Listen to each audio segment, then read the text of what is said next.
पहुंची शिवसेना सांसद संजय राउत ने राष्ट्रपति चुनाव पर बड़ा बयान दिया है।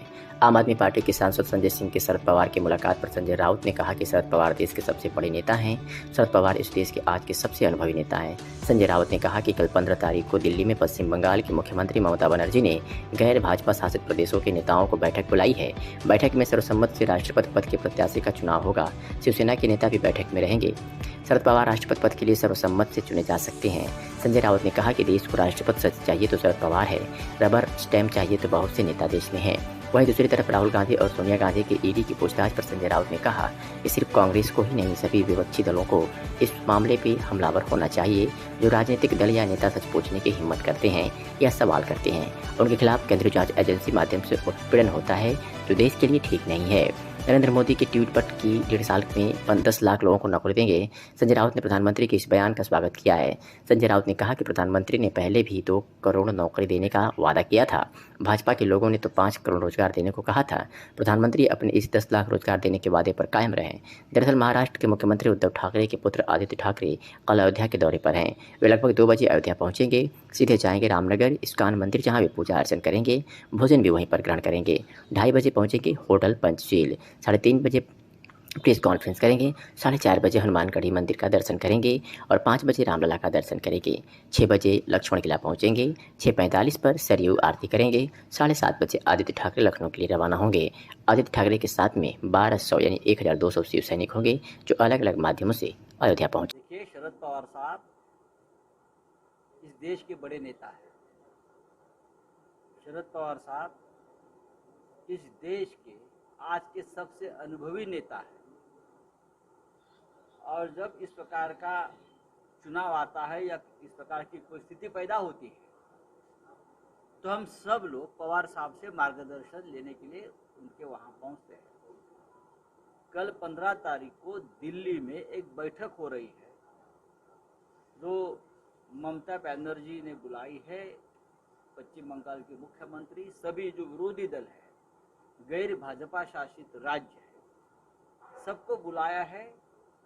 शरद पवार भी वहां पहुंचेंगे, नेतृत्व करेंगे उस बैठक का। हमको भी निमंत्रण है, लेकिन मुख्यमंत्री दिल्ली कल नहीं जाएंगे और हम सब लोग अयोध्या में हैं। फिर भी हमारे तरफ से कोई प्रमुख नेता उस बैठक में शामिल होंगे। उस बैठक में तय होगा रणनीति, राष्ट्रपति चुनाव के बारे में हमको क्या करना है, किस दिशा में जाना है, चुनाव किस प्रकार से लड़ना है, ये कल तय होगा। मैंने कहा कि पवार साहब एक ऐसे नेता है जिनके ऊपर सर्वसम्मति हो सकती है, लेकिन इस देश के जो राज्यकर्ता होते हैं उनका मन बड़ा होना चाहिए। ये बड़े मन वालों की बात है। मैंने इतना ही कहा था, अगर देश को राष्ट्रपति चाहिए तो शरद पवार साहब है, अगर रबर स्टैम्प चाहिए तो बहुत लोग क्यों में खड़े हैं। सिर्फ कांग्रेस ने नहीं, देश के सभी जो राजनीतिक दल है, सभी ने हमलावर होना चाहिए। लेकिन लगभग सभी इस देश के राजनीतिक दल और नेता जो सच बोलने की कोशिश करते हैं, जो सरकार को सवाल पूछते हैं, उन सभी के ऊपर आज के सत्ताधारी केंद्रीय जांच एजेंसी के माध्यम से हमले कर रही है या उनका छल किया जा रहा है। ये देश के लिए ठीक नहीं है। देखिए, शरद पवार साहब इस देश के बड़े नेता हैं। शरद पवार साहब इस देश के आज के सबसे अनुभवी नेता हैं। और जब इस प्रकार का चुनाव आता है या इस प्रकार की कोई स्थिति पैदा होती है, तो हम सब लोग पवार साहब से मार्गदर्शन लेने के लिए उनके वहाँ पहुँचते हैं। कल 15 तारीख को दिल्ली में एक बैठक हो रही है, जो ममता बनर्जी ने बुलाई है। पश्चिम बंगाल के मुख्यमंत्री, सभी जो विरोधी दल है, गैर भाजपा शासित राज्य है, सबको बुलाया है। शरद पवार भी वहां पहुंचेंगे, नेतृत्व करेंगे उस बैठक का। हमको भी निमंत्रण है, लेकिन मुख्यमंत्री दिल्ली कल नहीं जाएंगे और हम सब लोग अयोध्या में हैं। फिर भी हमारे तरफ से कोई प्रमुख नेता उस बैठक में शामिल होंगे। उस बैठक में तय होगा रणनीति राष्ट्रपति चुनाव के बारे में, हमको क्या करना है, किस दिशा में जाना है, चुनाव किस प्रकार से लड़ना है, ये कल तय होगा।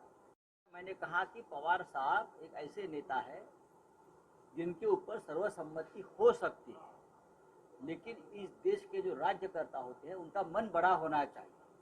ये बड़े मन वालों की बात है।